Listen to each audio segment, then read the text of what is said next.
foggles into the field, obstructing the warrior's vision and separating the heroes. Struggling to find each other in the abyss, swords begin to clash as the warriors turn into mortal enemies.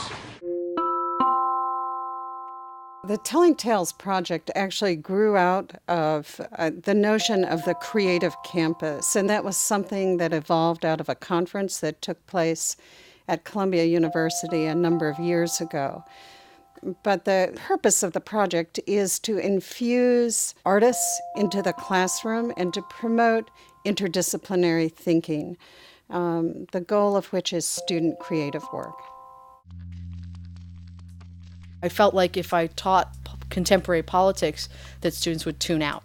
And so I thought that if people were telling their own stories about work, because the course was really concerned with questions of work, that I had a better chance of getting them to really sort of absorb the ideas. And they're very abstract, complex, and provocative and controversial ideas. So I took a leap of faith that having artists come work with us would make a big difference in how easily the material was assimilated.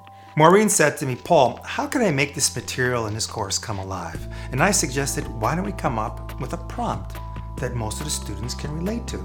So we agreed on this. Have you or anyone you ever known experienced discrimination while on a job? And one particular story resonated for me. A young lady was talking about every time she needed to go to a restroom break, the male manager clocked her. And when she came back, he let her know that she was gone for too long or something like that. And yet when the guys went to the restroom, they took their time, they had a cigarette break, they talked to the male manager. She said, that was my experience of discrimination. And after she finished speaking, this young male student looked at her and said, that really happened to you? Suddenly the course material came alive.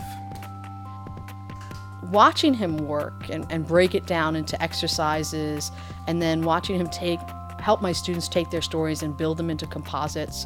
They were also so fully engaged and they were having fun that it was a joy really to watch. There's nothing like telling a story to learn things that are foreign. So at the end of the day, what did the students learn from Telling Tales? They learned that there's more than one way to understand course material, there's more than one way to understand themselves, and more than one way to understand the world around them. And professors have told me, who've used Telling Tales in their courses, that it creates a sense of community in their classroom.